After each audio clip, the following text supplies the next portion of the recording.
Segera download Quran Tadabbur, dia meraih tafsir kebaikan. dalam genggaman Anda. Bulan Ramadan adalah bulan Al-Quran.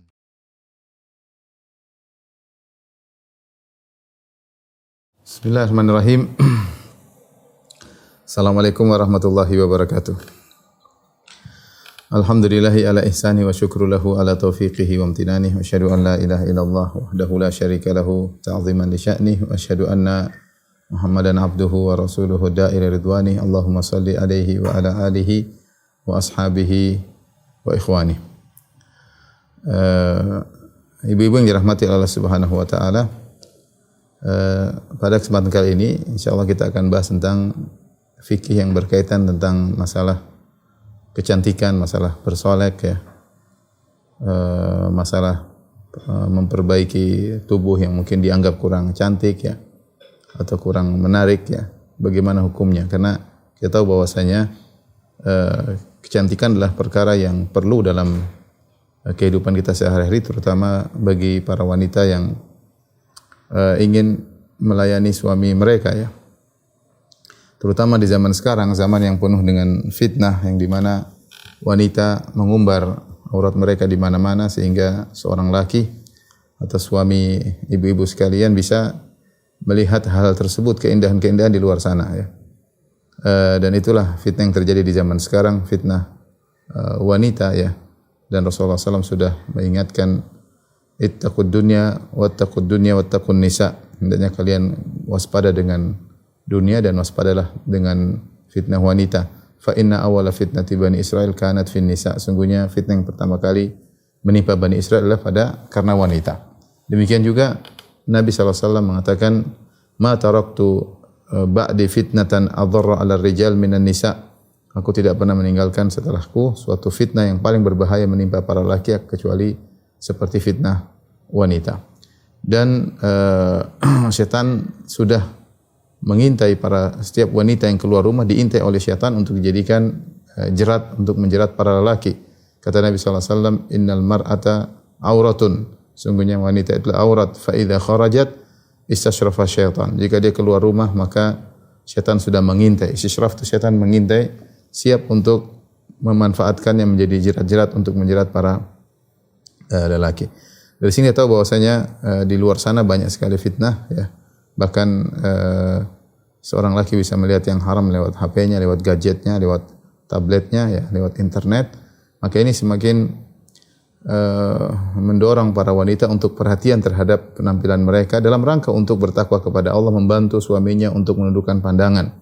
Sebagaimana kita ketahui, di antara tujuan maqasid syariah fi zawaj, di antara tujuan syariat dalam pernikahan adalah untuk menundukkan pandangan. Nabi SAW mengatakan, ya ma'syara syabab man istata'a minkumul ba'a falyatazawwaj fa innahu aghaddu lil basar wa ahsanu lil farj. Wahai para pemuda, siapa di antara kalian yang mampu maka menikahlah. Sungguhnya menikah itu lebih menundukkan pandangan dan lebih menjaga kemaluan ya.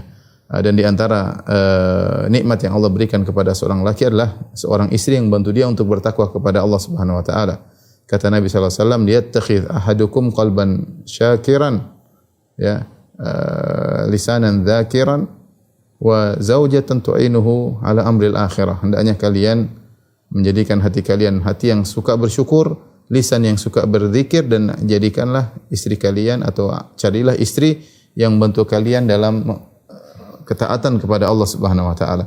Seorang wanita yang kemudian memperhatikan dirinya berhias untuk suaminya dalam rangka untuk membantu suaminya menjaga pandangan agar suaminya tidak berbuat yang haram, maka dia telah membantu suaminya dalam menjalankan ketaatan, dan dia insyaallah mendapatkan pahala karena itu semua, karena dia telah berusaha menjalankan salah satu dari maqasiduz zawaj, yaitu tujuan syariat dalam pernikahan, yaitu bagaimana agar seorang laki bisa menundukkan pandangannya dan bisa menjaga kemaluannya. Namun di sana ada sikap yang berlebih-lebihan baik dari laki maupun wanita. Sebagian laki tidak bertakwa kepada Allah Subhanahu wa taala ya, matanya jelalatan lihat sana kemari sehingga menuntut istrinya lebih daripada yang dimampu oleh sang istri, sehingga ingin istrinya begini, istrinya begitu, sampai akhirnya menjerumuskan istrinya dalam praktek-praktek mempercantik diri yang diharamkan oleh syariat ya. Ya nanti akan kita jelaskan ya. Sehingga harus begini, harus begitu dengan hal-hal yang berlebih-lebihan yang tidak dibenarkan dalam syariat. Demikian juga sebagian wanita yang ingin mungkin tampil lebih baik ya, sehingga dia akhirnya operasi sana, operasi sini, kemudian mengeluarkan uang yang begitu banyak, padahal dia terjerumus dalam hal-hal yang diharamkan dalam syariat, yaitu di luar daripada yang diperbolehkan oleh syariat. Dari sini para ibu yang dirahmati Allah Subhanahu wa taala, penting bagi kita bersama untuk mengetahui hukum-hukum yang berkaitan tentang masalah kecantikan ya, atau masalah keindahan. Sebelum saya membahas tentang masalah kecantikan ya, sungguhnya kecantikan itu ya, kalau kita mau klasifikasikan ada dua, yaitu kecantikan hissi, yaitu yang fisik, kecantikan fisik, yang ini yang selalu diperhatikan oleh para wanita ya, ingin wajahnya lebih anggun, lebih pakaiannya lebih bagus dan yang lain-lainnya ya. Dan ada kecantikan maknawi ya, kecantikan perangai, akhlak ya. Banyak wanita yang pusat perhatian mereka kepada kecantikan fisik, sementara meninggalkan kecantikan maknawi.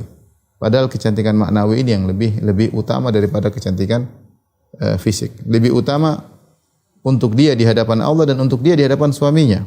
Ya.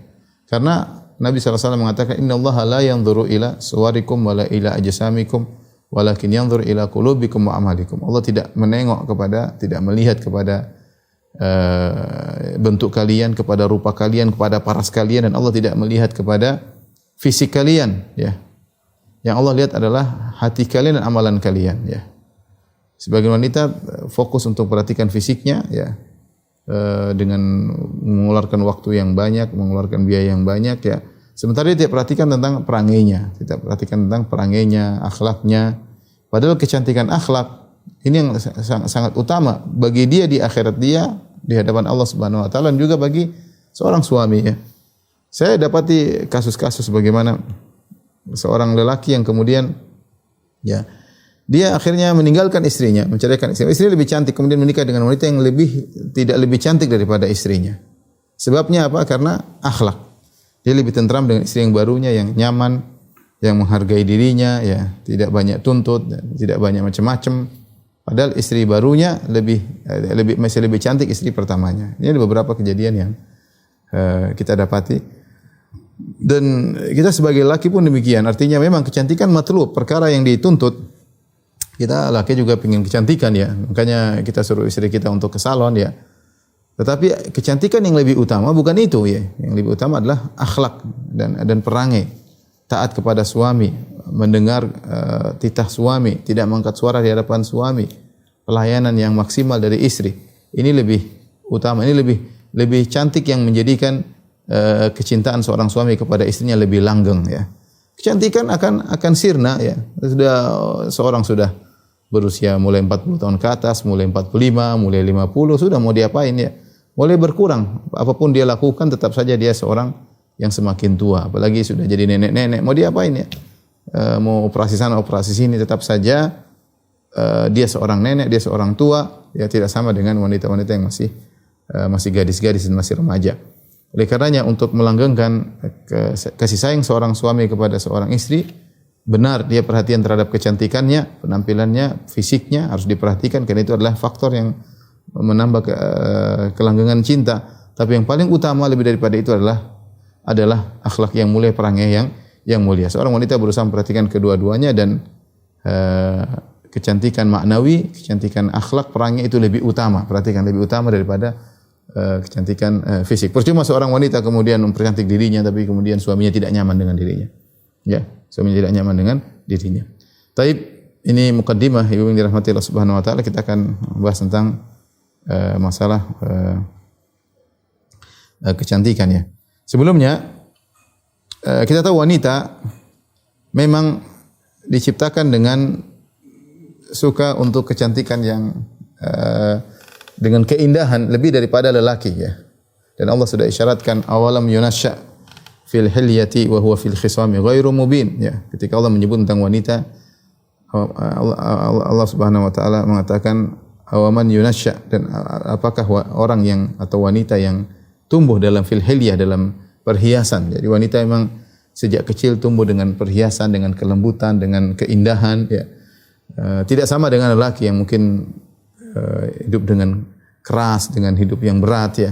Wanita memang seperti itu. Jadi kesukaan mereka dengan kelembutan, dengan keindahan itu adalah suatu yang dari sananya, ya, dari sananya Allah menciptakan mereka demikian. Karenanya banyak hal diberikan keringanan bagi wanita dan diharamkan bagi laki-laki. Seperti wanita diperbolehkan menggunakan emas, ya. Laki-laki tidak boleh, ya. Wanita diperbolehkan menggunakan kain sutra. Lelaki tidak boleh, ya. Hadani haramun lidzukuri ummati wa halalun liinathihim. Kama qala Nabi sallallahu alaihi wasallam. Kata Nabi sallallahu alaihi wasallam ketika memegang emas dan kain sutra, kata Nabi, dua perkara ini, emas dan kain sutra, haram bagi lelaki dan halal bagi wanita. Karena wanita memang dituntut untuk berhias, ya. Kemudian juga mereka boleh misalnya melobangi telinga untuk berhias, ya. Demikianlah wanita, ya, diperbolehkan untuk berhias karena sifat mereka seperti itu dan dituntut untuk bisa menyenangkan suami mereka, ya. Baik, beberapa hukum yang berkaitan kecantikan.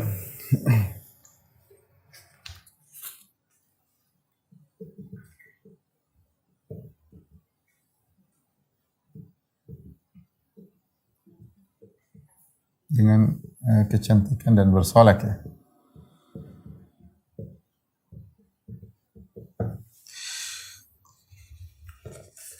Baik, ada beberapa hal yang mungkin kita bahas. Yang pertama misalnya masalah pakaian wanita, ya. Saya singkat-singkat aja, ya. Pakaian wanita. Pakaian wanita intinya ketika di luar rumah tentunya, ya. Ketika di hadapan ajanib atau lelaki yang bukan mahram.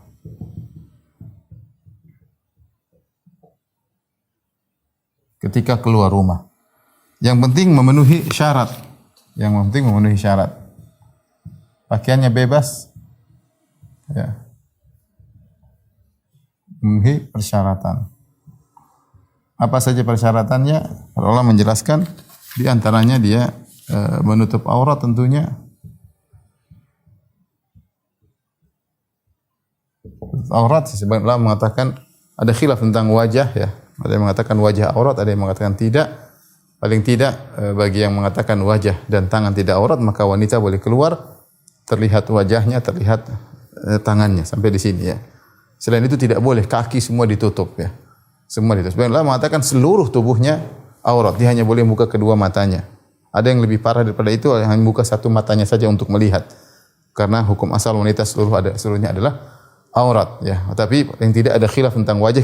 Taruhlah kita mengambil pendapat yang ringan yang mengatakan wajah bukan aurat, maka wanita boleh keluar dengan tampak wajah dan tangannya. Adapun sebagian ulama yang mengatakan wajah adalah aurat, mereka mengatakan wanita harus tutup wajah mereka dan cadar hukumnya wajib. Cadar hukumnya wajib. Ini kembali masalah khilaf yang klasik tentang hukum cadar, yang itu bagi wanita yang itu dibangun di atas apakah wajah wanita aurat atau bukan ketika di luar rumah, di hadapan lelaki ajnabi, tidak di hadapan lelaki asing yang bukan mahramnya, ya, atau apa, lelaki asing, ya, tulisnya.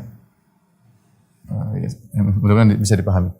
Yang pertama menutup aurat, ya. Kemudian tidak membentuk lekukan tubuh.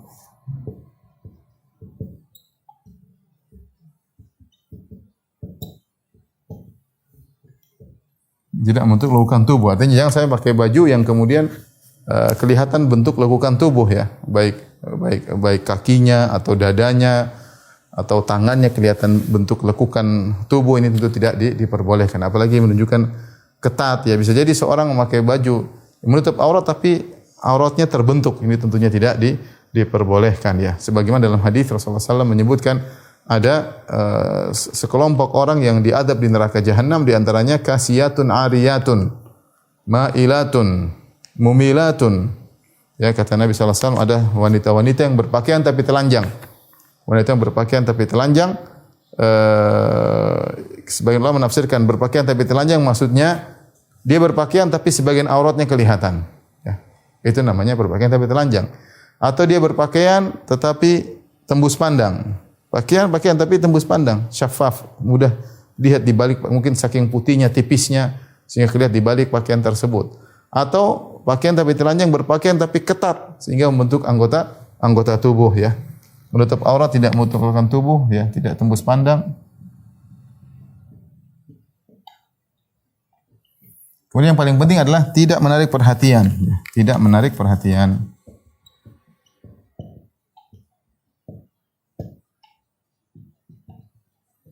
Tidak menarik perhatian karena asalnya wanita memakai jilbab adalah untuk terjauhkan dari pandangan lelaki. Ya, bukan semakin menarik perhatian para lelaki. Kalau dia sudah berusaha dengan syarat-syarat tersebut tetapi tetap saja dipandang oleh lelaki, itu urusan lelaki tersebut ya. Tapi jangan dia menyengaja untuk memakai sesuatu yang menjadi pusat perhatian para lelaki ya. Ya, oleh karenanya perlu diingat kepada para wanita, wanita yang terbaik adalah yang paling tidak kelihatan, yang paling tidak sering keluar rumah. Ya, ingat, ini perlu dicamkan oleh para wanita ya. Semakin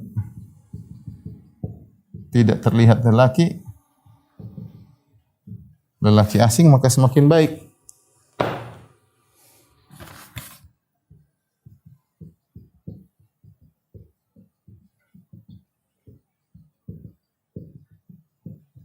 Ya, bukan semakin tampil, semakin dilihat oleh banyak orang. Wanita hendaknya malu ya, tidak dilihat oleh banyak orang ya. Kalau wanita sudah hilang rasa malunya ya, dia tampil sana sini dilihat oleh banyak orang, tentu tidak baik. Makanya Allah mengatakan waqarna fi buyutikunna, hendaknya kalian menetap di rumah-rumah kalian. Menetapnya seorang wanita di rumahnya dapat pahala. Dia menetap di rumah karena Allah Subhanahu wa taala, dia dapat pahala. Kalau dia keluar boleh, para sahabat juga keluar, tapi ada keperluan. Ada keperluan yang itu diperbolehkan dalam syariat ya. Enggak jadi masalah ya. Menemani anak mungkin jalan-jalan, menemani anak beli sesuatu. Oke, tapi intinya dia berusaha untuk tidak tampil ya. Karena sebagian wanita hatinya sakit, pinginnya dijadi pusat perhatian. Pingin jadi pusat perhatian ya. Apalagi yang sudah masuk di dunia medsos ya. Pingin hari ini bikin ulah ini, besok bikin ulah anu, agar eksis terus, followersnya tetap banyak, menjadi pusat perhatian, semua orang bisa lihat dia dan dia mungkin dapat uang dari situ. Wallahu a'lam bishawab. Tapi ini sudah fitrahnya sudah berbalik. Wanita yang seperti ini hanya bertobat kepada Allah Subhanahu wa taala. Minta kepada Allah agar fitrahnya dikembalikan, diluruskan. Ya, diluruskan. Ya, kalau sudah wanita hobinya keluar, tidak betah di rumah, seringnya ke sana, sering dilihat orang lelaki, senang dilihat lelaki, ya apalagi senang dipuji lelaki, bukan suaminya yang muji tapi orang lain, maka bermasalah. Ini mengenai pakaian wanita. Adapun masalah warna ya, masalah jenis kain, yang penting memenuhi persyaratan. Ya, yang memenuhi persyaratan, tidak harus warna hitam, tidak harus warna putih, warna apa saja enggak ada masalah. Apalagi kita tanah air, warna kembali kepada urf, ya, enggak ada masalah. Seorang berusaha memakai warna yang biasa dikenal oleh masyarakat, tidak jadi masalah. Di Indonesia kita pakai atas warna biru, di bawah warna kuning, biasa aja. Di Indonesia enggak ada masalah. Suatu hal yang sudah urf. Tetapi yang penting jangan memakai suatu hal yang menjadikan pusat perhatian para lelaki, ya. Pusat perhatian para lelaki. Tapi ini berkaitan dengan pakaian wanita. Ya. Kemudian yang kedua berkaitan dengan minyak wangi.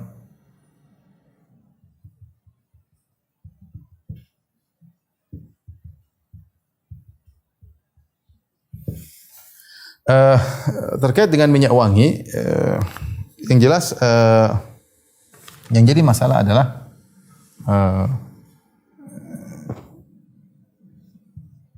jika di hadapan lelaki asing, jika di hadapan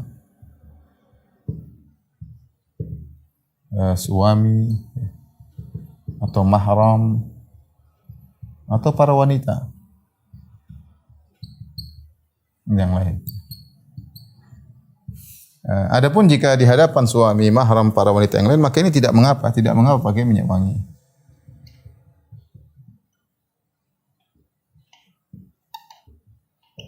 Sebagaimana tidak mengapa dia membuka sebagian tubuhnya ya. Dia membuka tangannya, kelihatan rambutnya tidak jadi masalah. Itu suaminya, mahramnya para wanita yang lain enggak ada masalah. Tapi jika di hadapan lelaki maka hukumnya tidak boleh, hukumnya haram. Haram pakai minyak wangi. Minyak wangi yang tercium ya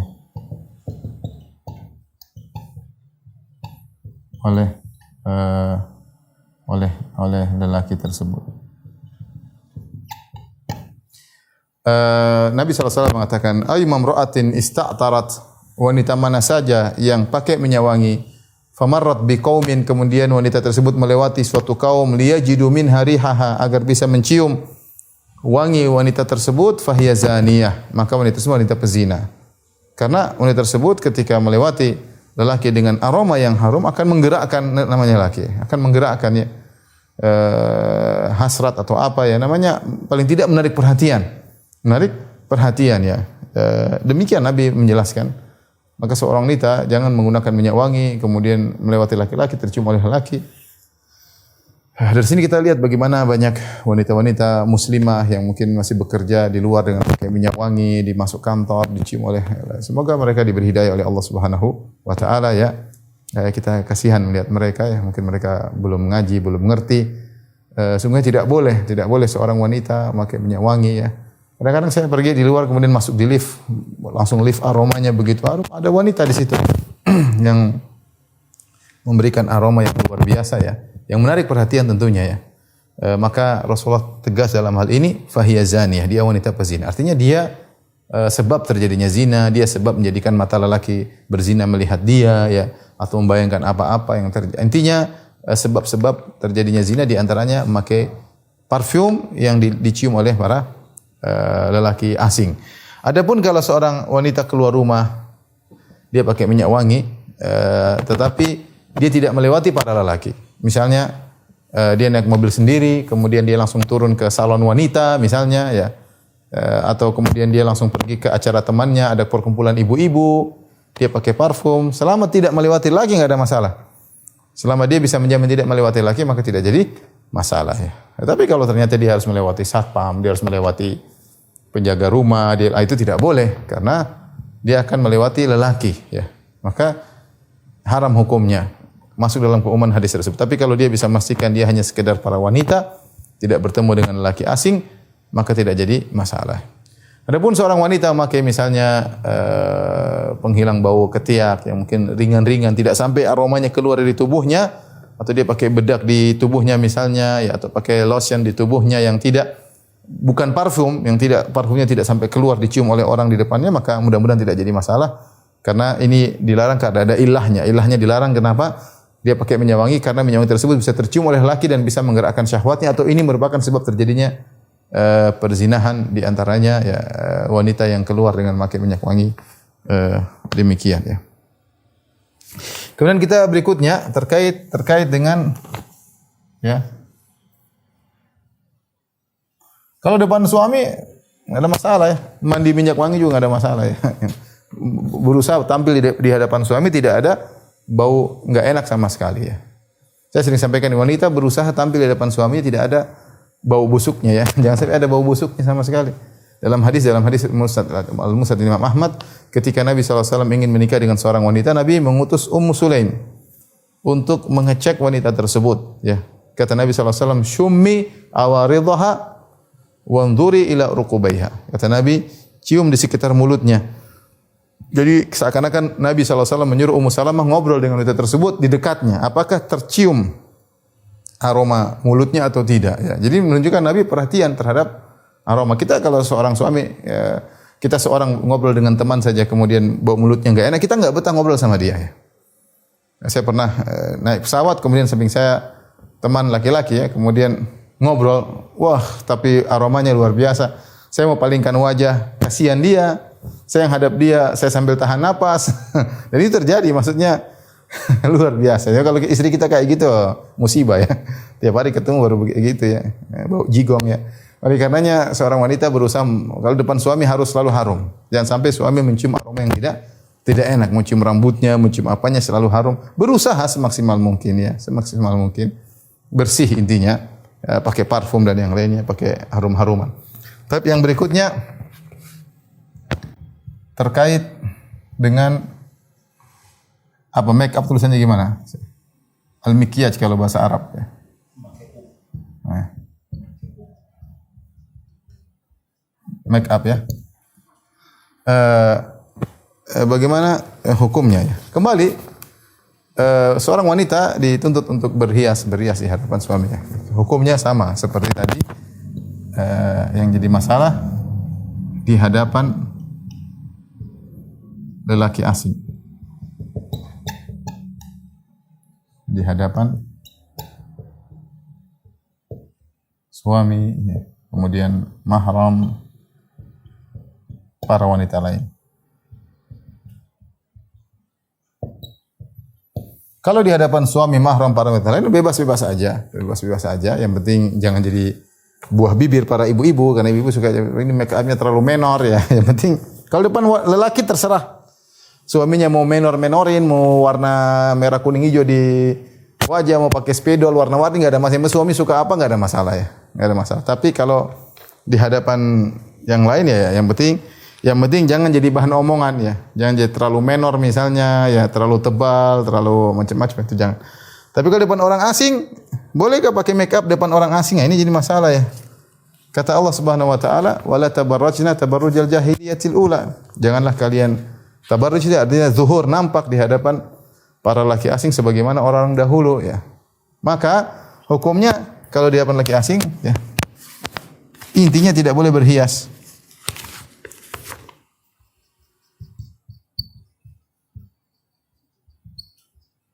Ya. Tidak boleh berhias. Oleh karenanya ya, kalau seorang di hadapan laki asing ya jangan dia pakai merah-merah di sini. Enggak boleh. Dia berhias ini merah-merah ini cuma untuk para wanita teman-temannya atau untuk suaminya. Adapun untuk laki-laki lihat maka. Adapun misalnya pakai supaya bibir tidak kering atau bedak yang ringan supaya tidak kena matahari itu insya Allah nggak ada masalah ya. Tapi bukan untuk berhias, tapi untuk menjaga kelembaban kulit itu nggak ada masalah. Tapi kalau berhias kita tidak boleh berhias untuk lelaki lain, nggak boleh. Ya, jangan sampai seperti sebagian lelaki yang bejat suruh istrinya berhias untuk dia pamerkan ke hadapan teman-temannya. Mengikuti gaya-gaya orang barat, bahkan biarkan istrinya cium cipika-cipiki sama lelaki lain supaya dia juga bisa cipika-cipiki sama istri temannya ya. Ini ghirah, kecemburuan sudah tidak ada seperti ini. Ya, wanita ya harusnya punya rasa malu dan dia berhias untuk suaminya. Dia fokus bagaimana menyenangkan suaminya. Bukan dia malah fokus ketika akan bertemu lelaki lain. Dan ini musibah yang menimpa para lelaki. Jadi musibahnya lelaki dan juga wanita. Bagaimana seorang wanita kalau di rumah dia tidak berhias, tidak pakai make up, tidak pakai mikyaj, dia tidak pakai make up. Kalau mau keluar rumah, mau ke kantor gelisah sudah make up. Kantor mau ketemu orang ya sudah make up sampai setengah jam. Sementara kalau ketemu suaminya tidak ada hal tersebut. Semua yang dia beli perhiasan ini bukan untuk suaminya. Semuanya pokoknya ketemu suaminya dia keringatan, bawa dia enggak peduli. Ini musibah. Maka saya bilang hukumnya tidak boleh, haram berhias untuk lelaki lain, tidak boleh. Ibu-ibu yang sudah mulai ngaji ya, tolong perhatikan hal ini. Kalau di antara ibu enggak ada masalah, pengajian ibu-ibu. Tapi kalau udah mau ketemu dengan ustaz, dibersihkan itu ya. Ketemu dengan ustaz ya. Ya mudah-mudahan ustaznya tundukkan pandangan ya, sehingga tidak jadi masalah ya. Tapi dia tidak boleh tampil untuk memperlihatkan keindahan wajahnya di hadapan lelaki lain. Sudahlah. Jadi tidak boleh. Ini mungkin berat tapi harus dilatih. Harus dilatih bahwasanya kita berhias hanya untuk apa? Hanya untuk suami, bukan sebaliknya berhias untuk selain suami ya. Taib. Ini di antara hukum terkait dengan kecantikan. Berikutnya apa lagi kecantikan wanita? Kita bahas tentang mempercantik yang diharamkan.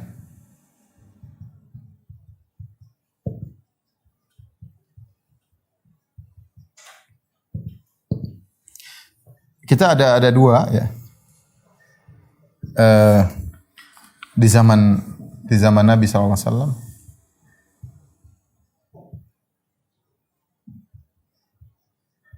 kata Nabi sallallahu alaihi wasallam, la'anallahu al-wasilah wal mustawsilah wal washimah wal mustawshimah wan namisah wal mutanammisat wal mutafallijat al mughayyirati khalqallah. Kata Nabi sallallahu alaihi wasallam, Allah melaknat al-wasilah al-mustawsilah, yaitu Allah melaknat seorang wanita yang minta seorang wanita yang menyambung rambut dan minta untuk disambungkan, duanya dilaknat. Yang menyambung rambut, tukang rias dia sambung rambut wanita, dan yang minta untuk disambungkan rambutnya, yang minta dan yang meminta disambung dan menyambung, dua-duanya dilaknat.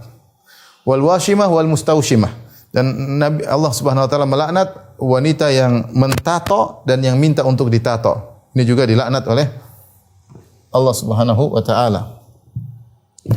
Kemudian di antaranya an-namisah wal mutanammisat. Demikian juga wanita yang namisah itu yang menghilangkan bulu di wajah dengan alis rambut ditipisin atau dihilangkan, dan wanita yang minta untuk melakukan demikian itu juga dilaknat. Kemudian al-mutafallijat, wanita yang minta agar giginya dikikir. Ini dahulu di zaman jahiliyah atau di zaman Arab dahulu, kalau wanita sudah tua biasanya giginya semakin besar. Ya, akhirnya dia dengan gadis-gadis kecil giginya kecil ya. Supaya tetap kelihatan segar seakan-akan masih muda, maka dikikir rambutnya. Dikikir giginya supaya rata atau supaya jadi kecil, sehingga terlihat seakan-akan bukan gigi nenek-nenek ya. Ini juga diharamkan. Yang di akhir kata Nabi sallallahu alaihi wasallam, setelah Nabi mensifati wanita tersebut yang menyambung rambut dan minta untuk menyambung rambut, yang mentato dan minta untuk ditato, yang mencukur alis rambut dan minta untuk dicukur alis rambutnya, yang minta untuk dikikir giginya, al-mughayyirati khalqallah, yang telah merubah ciptaan Allah Subhanahu wa taala. Mereka dilaknat. Sebabnya kenapa mereka merubah ciptaan Allah? Seakan-akan mereka tidak ridha dengan apa yang Allah berikan kepada mereka. Mereka merasa apa yang Allah berikan kepada mereka tidak pas, sehingga mereka melakukan perubahan-perubahan tersebut. Mereka melakukan perubahan-perubahan tersebut yang dilarang oleh Allah Subhanahu wa taala. Ya. Dan inilah yang merupakan cita-cita iblis. Allah sebutkan dalam surat An-Nisa, la'anahullah wa qala la attakhidanna min ibadika nasiban mafruḍa wa la udhillannahum wa la umanniyannahum wa la amurannahum fala yubattikunna adhanal an'am wa la amurannahum fala yughayyirunna khalqallah wa may yattakhidhish syaitana min waliyyan min dunillahi faqad khasira khusranan mubina. Kata Allah Subhanahu wa taala, laknat Allah kepada syaitan, dan dia berjanji dia akan mengambil dari sebagian hamba-hamba Allah yang telah ditetapkan untuknya. Saya akan menyesatkan mereka. Saya akan menyesatkan mereka. Kemudian kata iblis, ya, wala udhillannahum, aku akan sesatkan mereka. Wala umanniyannahum, dan aku akan buat mereka berangan-angan. Berangan-angan, pokoknya melakukan maksiat tapi masuk surga, ya, bermaksiat tapi menggampangkan, dibuat berangan-angan. Kemudian wala amurannahum fala yubattikunna adhanal anam, dan aku akan memerintahkan mereka sehingga mereka memotong telinga-telinga hewan-hewan ternak, dan ini dilakukan oleh orang jahiliyah. Kemudian kata syaitan, wala amurannahum fala yughayyiruna khalqallah, dan aku akan perintahkan mereka dan mereka akan merubah ciptaan Allah. Para ahli tafsir menyebutkan di antaranya ini, merubah ciptaan Allah adalah para wanita-wanita yang tidak ridha dengan Allah yang berikan kepada mereka, sehingga mereka merubah ciptaan Allah. Dan di zaman Nabi ada beberapa, tadi kita sebutkan 4, di antaranya al-wasl, menyambung rambut. Sampai sekarang mungkin masih ada ya. Tapi ini datang dalam nas. Menyambung rambut, kemudian al-washm, tato. Kemudian an-namas, cukur apa tadi? Cukur alis. Kemudian at-taflij adalah kikir gigi. Yang keempat perbuatan ini disebut dengan taghyiru khalqillah.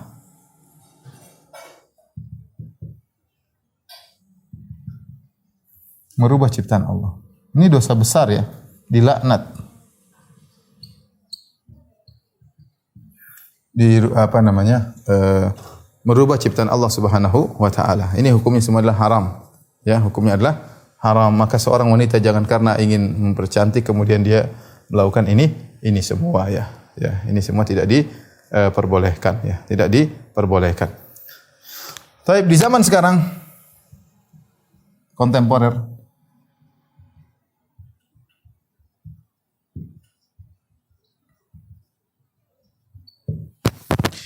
maka ada dua bentuk ya, dua kondisi. Pertama darurat, yang kedua tidak darurat. Darurat seperti terjadi di antaranya adalah untuk menghilangkan aib.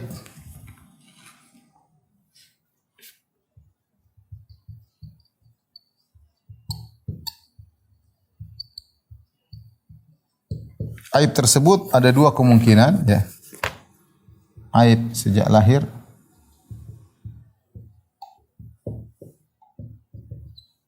aib karena misalnya sakit ya misalnya. Karena sakit ya.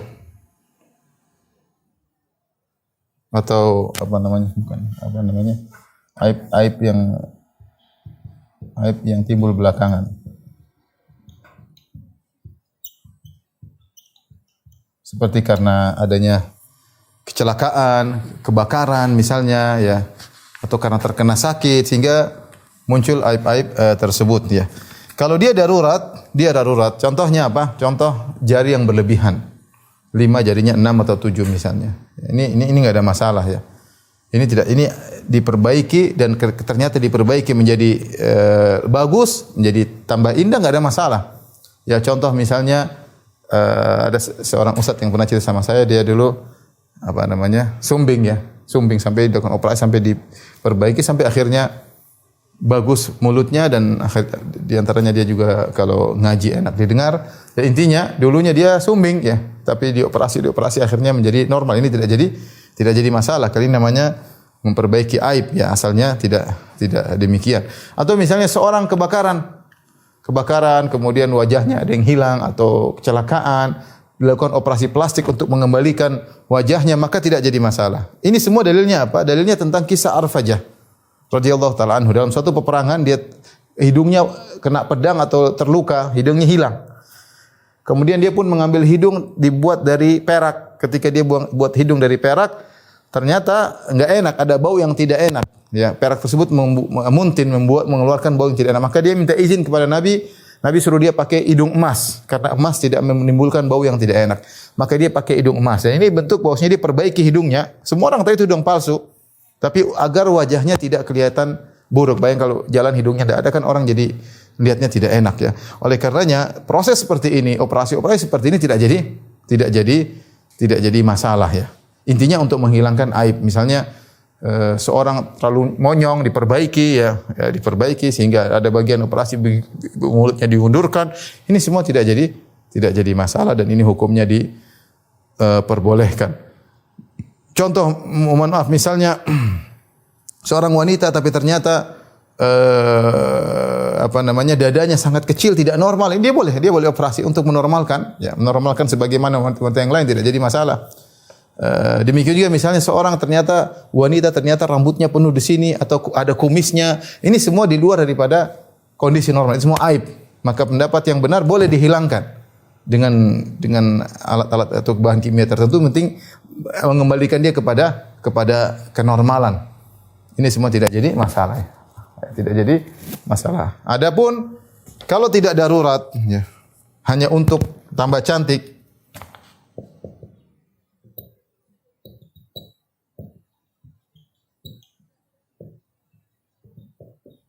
maka ini hukumnya haram. Ya. Kalau ini darurat boleh. Contohnya seperti apa?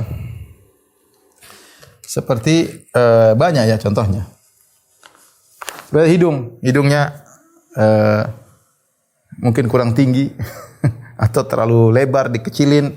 Banyak orang operasi gitu ya. Sampai ada yang operasi juga bibirnya. Bibirnya kurang membeli dikit supaya kalau membeli katanya semakin menggairahkan atau apalah menurut pikiran mereka, atau dagunya kurang lancip dilancipin atau kurang lebar. Operasi ya. Dirubah wajah ini. Yang merubah banyak, duitnya bayarnya mahal. Jadi apa? Para pedagang jasad, para pedagang tubuh dirubah-rubah sama mereka ya. Apalagi sekarang artis-artis ya Korea ya rubah-rubah wajah, saya dengar demikian ya. Sampai saya sempat baca tadi ada kisah seorang orang Amerika, wanita namanya Fulanah lah. Dia pergi ke Yokohama, kemudian dia ketemu dengan seorang laki Jepang, dia tertarik dengan laki tersebut. Dan laki tersebut tidak suka sama dia karena dia bukan orang Jepang. Maka dia akhirnya keluarkan uang minta dioperasi agar wajahnya dijadikan wajah Jepang. Wajah bule, matanya jadikan cipit sampai jadi wajah Jepang. Ketika wajah jadi wajah Jepang, dia pergi ke laki tersebut. Laki tersebut tidak suka, tetap aja. Akhirnya laki tersebut menikah dengan wanita Jepang, akhirnya dia rubah lagi wajah di wajah Amerika. Ini seperti tidak diperbolehkan. Ini semua adalah bentuk-bentuk merubah ciptaan Allah Subhanahu wa taala ya. Seperti dia punya payudara yang normal ya, artinya wanita normal seperti itu ya. Kemudian dia ingin lebih besar maka masukkan silikon dalam payudaranya, ini tidak boleh. Terkadang ini perintah dari suaminya yang tidak benar, atau dia ingin berangan-angan berkhayal ingin jadi seorang wanita yang sangat seksi dan yang lain sehingga dia melakukan hal demikian. Ini semua hukumnya haram dan banyak hal-hal tersebut yang diharamkan dalam syariat, merubah ciptaan Allah Subhanahu wa taala. Maka seorang bertakwa kepada hidupnya masih sebentar. Para wanita bertakwa kepada Allah ya, jangan sampai dia melakukan praktek-praktek yang haram hanya untuk kecantikan. Yang penting sudah suaminya ridha kepada dia ya. Kalau suaminya ingin wanita seperti itu, tidak akan bisa memuaskan suaminya. Kalau suaminya asalnya tidak menundukkan pandangan, dia pasti berangan-angan punya macam-macam. Ya sudah, nasihati suaminya bertakwa kepada Allah, ridha dengan apa yang qanaah atau menikah dengan cara yang halal. Adapun menyuruh dia untuk melakukan ini sampai hal yang haram, maka hukumnya tidak diperbolehkan. Percuma mempercantik diri anti dengan proses-proses yang haram seperti ini, kemudian anti diadab dengan setiap operasi tersebut di neraka jahanam. Ini semua adalah talbiyah atau sambutan kepada panggilan syaitan. Yang syaitan mengatakan wala amurannahum fala yughayyirunna khalqallah. Aku akan perintahkan mereka dan mereka benar-benar akan merubah ciptaan Allah Subhanahu wa taala. Ini kira-kira ibu-ibu yang dirahmati Allah Subhanahu wa taala, tentu masih banyak yang tidak kita sebutkan ya karena keterbatasan ilmu dan juga banyak hal masalah kecantikan tidak ada penghujungnya. Ada hukum-hukum yang saya tahu, ada hukum yang saya tidak tahu, tapi ini secara global seperti ini seorang berusaha mempercantik diri dengan cara yang halal ya, yang diridhai oleh Allah Subhanahu wa taala. Demikian kepada para jamaah Majelis Ta'lim Ar-Rahat yang dirahmati Allah Subhanahu wa taala, insyaallah kita lanjutkan bulan depan dengan izin Allah Subhanahu wa taala dengan topik dan tema yang lain. Wabillahi taufiq wal hidayah. Assalamualaikum warahmatullahi wabarakatuh.